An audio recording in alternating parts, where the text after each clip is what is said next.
Hello students. Students, this is your chemistry class and today we will discuss atoms and molecule part 3. Okay? Previous class में हमने part 1 और part 2 को discuss कर लिया है. Part 3 को आज हम डिस्कस करेंगे इस क्लास में. तो part 3 काफी आसान है. इसमें आपको कुछ फॉर्मूलाज पता होने चाहिए जिससे आप इजीली इस चैप्टर को समझ सकते हैं और इस चैप्टर में जो इंक्लूडेड सम्स हैं उनको सॉल्व कर सकते हैं. राइट? तो चलिए शुरू करते हैं. ये जो पहला टॉपिक हमें डिस्कस करना है इसमें वो है ग्राम मॉलिक्यूलर मास या मोल. ठीक है, कि मोल या ग्राम मॉलिक्यूलर मास क्या होता है. देखिए, the gram molecular weight of a substance, किसी भी सब्सटेंस का जो ग्राम मॉलिक्यूलर वेट है, ठीक है, अब वो सब्सटेंस कुछ भी हो सकता है, whether it will be an element और ये कंपाउंड. ठीक है, तो किसी भी एलिमेंट या कंपाउंड का जो ग्राम मॉलिक्यूलर वेट है is simply the molecular weight of the substance expressed in gram. Okay, तो मतलब हम क्या कह सकते हैं कि the gram molecular weight of a substance, किसी एलिमेंट या कंपाउंड का जो ग्राम मॉलिक्यूलर वेट है वही सिंपली क्या है उसका, वो यही उसका मॉलिक्यूलर मास है या हम कहें मोल है. ठीक है, सिंपल वर्ड में हम कह सकते हैं अगर किसी कंपाउंड का अगर हम मास कैलकुलेट कर रहे हैं तो वही उसका मोल है या ग्राम मॉलिक्यूलर मास है. ठीक है, अगर एलिमेंट की बात की जाए तो एलिमेंट का भी वही है. ठीक है, हम जो उतना उसका मॉलिक्यूलर मास है तो वही मोल है. ठीक है, बहुत सिंपल है. आप उसका ग्राम मॉलिक्यूलर मास कैलकुलेट कीजिए, वही उसका मोल्स है या उसका ग्राम मॉलिक्यूलर मास है. तो इसमें एक और पॉइंट भी देखिए, 1 मोल ऑफ एनी एलिमेंट और कंपाउंड, ठीक है, कोई भी हो सकता है, is equal to 6.022 into 10 the power 23 atoms. ये बहुत इंपॉर्टेंट एक नंबर है जो आपको याद रखना है कि हर एक मोल या फिर हम कहें किसी एलिमेंट में किसी मॉलिक्यूल में इतने एटम्स प्रेजेंट होते हैं. स्टैंडर्ड है. ठीक है, कि 6.022 into 10 the power 23 एटम्स उसमें प्रेजेंट होंगे. ओके, तो उसको इन्हीं नंबर्स को एवोगैड्रो एक साइंटिस्ट थे उन्होंने डिस्कवर किया था. ठीक है, इसीलिए उनको कहते हैं एवोगैड्रो नंबर्स. ठीक है, इन नंबर्स की काफी इंपॉर्टेंस है. अगर आपको ये कहा जाए कि किसी भी ग्राम में कोई एक मोल गिवन है, उसमें नंबर ऑफ एटम्स कैलकुलेट कीजिए, बताइए कितने एटम्स होंगे इसमें, तो इन नंबर्स की इंपॉर्टेंस बढ़ जाती है. ठीक है, इसको जनरली हम कैपिटल एन से सिंबलाइज करते हैं. ओके, तो देखिए हर एक एलिमेंट में या कंपाउंड में या मॉलिक्यूल में कितने एटम्स प्रेजेंट होंगे. ठीक है, राइट. तो क्या यूज है, तो देखिए चलिए फॉर्मूलाज में आते हैं. ये बेसिक सा आइडिया था मोल के बारे में. अब फॉर्मूला से इसको समझते हैं जो इंपॉर्टेंट है.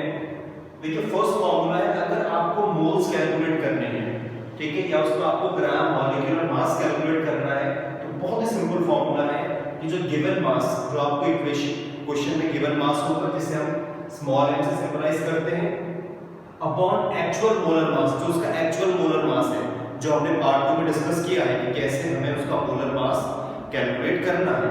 ठीक है, तो एक्चुअल मोलर मास और गिवन मोलर मास. ठीक है, तो गिवन मोलर मास को डिवाइड कर लीजिए एक्चुअल मोलर मास से. ठीक है, उससे आपको आसानी से उसमें नंबर ऑफ मोल्स मिल जाएंगे. फॉर एग्जांपल मुझे क्वेश्चन पूछा कि calculate the number of moles in 120 gram of calcium. ठीक है, ऐसे क्वेश्चन आपसे पूछे जाते हैं जिनको हम लेटर डिस्कस करेंगे. ठीक है, calculate the number of moles in 120 gram of calcium. Simple है, मुझे मोल कैलकुलेट करने हैं तो गिवन मास कितना है 120, और मुझे पता है कैल्शियम का जो एक्चुअल मोलर मास है वो कितना होता है 40 होता है. तो मैं डिवाइड करूंगा तो मैं कहूंगा यहाँ पे 3 मोल्स प्रेजेंट है. क्लियर, बहुत सिंपल है. ठीक है, डिवाइड ही करना है, आपको कुछ नहीं है इसमें. ठीक है, तो मोल्स आपने कैलकुलेट कर लिए कि सिंपल जो गिवन मास है उसको आप डिवाइड कर लीजिए नंबर ऑफ उसका जो एक्चुअल मोलर मास है. क्लियर.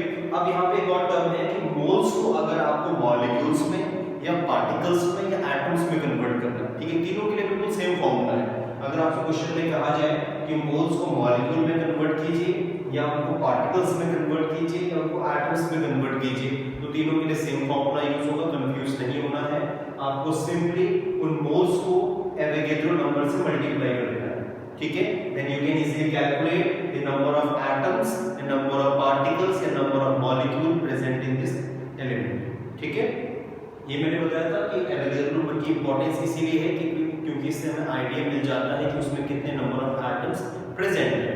ओके, तो अगर आपको मोल्स को मॉलिक्यूल, पार्टिकल, एटम में कन्वर्ट करना है तो सिंपली आप उसको जो मोल्स हैं उनको मल्टीप्लाई कर लीजिए एवोगैड्रो नंबर से. फॉर एग्जांपल अगर मैं बात करूं यहाँ पे मैंने 3 मोल्स मोल्स कैलकुलेट किए थे। तो ये क्वेश्चन आपसे पूछेगा calculate the number of atoms in 120 gram of calcium.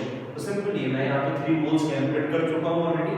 तो मैं क्या करूँगा 3 इनटू एवोगैड्रो नंबर से इसे मल्टीप्लाई करूँगा और मैं अंदाजा लगा सकता हूँ इसमें कितने मोल होंगे। देखिए मल्टीप्लाई करके रिजल्ट निकाल लीजिए आप यहाँ पे, ठीक है, इनटू 10 की पावर 23, ठीक है, और 3 2 just 6, 3 2 just 6, ठीक है, एंड 0.0 एंड 80, यस 18.066 इनटू 10 की पावर 23 एटम्स। किसके एटम्स? यहाँ पे बात हो रही है कैल्शियम की, ठीक है। तो हम कह सकते हैं कि 120 ग्राम ऑफ कैल्शियम में 1.066 इनटू 10 की पावर 23 एटम्स प्रेजेंट होंगे कैल्शियम। ओके, देखिए कितना आसान है, बहुत सिंपल है, सिर्फ आपको कैलकुलेशन करनी है, ठीक है। अब देखिए अगर आपको इतना भी नहीं करना है उसके लिए भी एक फॉर्मूला हम आपको बता देते हैं। अगर आप इतना कुछ नहीं करना चाहते, एक फॉर्मूला होगा इसके लिए।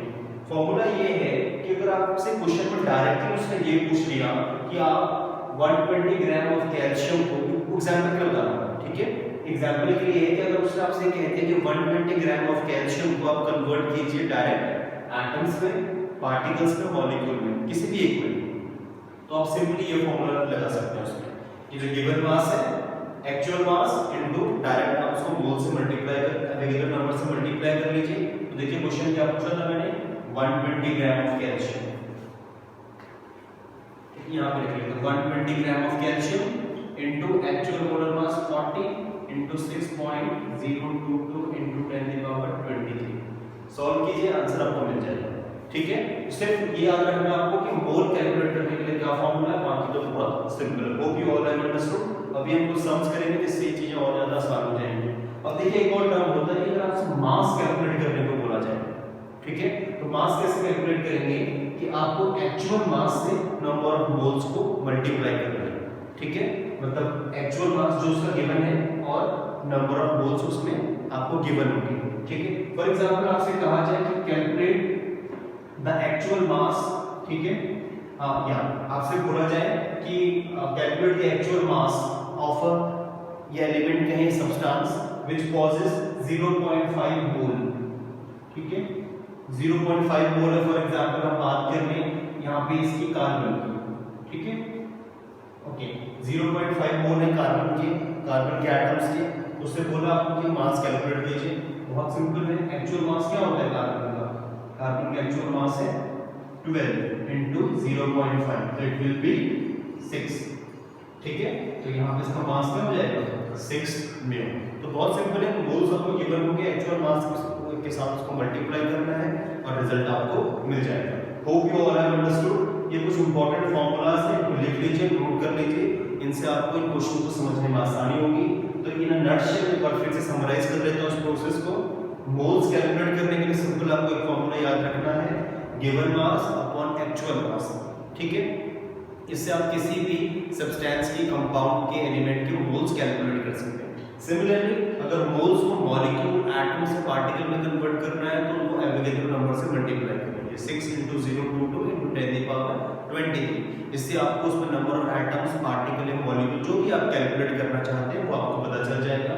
नाउ नेक्स्ट वन, अगर आपको ये भी नहीं पसंद तो डायरेक्टली इस फॉर्मूला को यूज करके आप नंबर ऑफ पार्टिकल्स निकाल सकते हैं, लेकिन ये काफी एफिशिएंट मैनर है और इससे जो रिजल्ट है एरर का वो कम हो जाता है और कैलकुलेशन भी आसान हो जाती है। क्योंकि मोस्ट ऑफ टाइम जब हम मैथमेटिकली कट करते हैं न्यूमरेटर और डिनोमिनेटर को तो एरर होने की कंडीशन बढ़ जाती है। तो ये थोड़ा सा एफिशिएंट मैनर है, थोड़ा लेंथी है, लेकिन एरर कम हो जाएगा। अगर आपको मास कैलकुलेट करने को बोले तो एक्चुअल मास से नंबर ऑफ मोल्स को मल्टीप्लाई कीजिए, then you can easily calculate actual mass, ठीक है, और नंबर ऑफ मोल्स आपको गिवन होंगे। Hope you all have understood.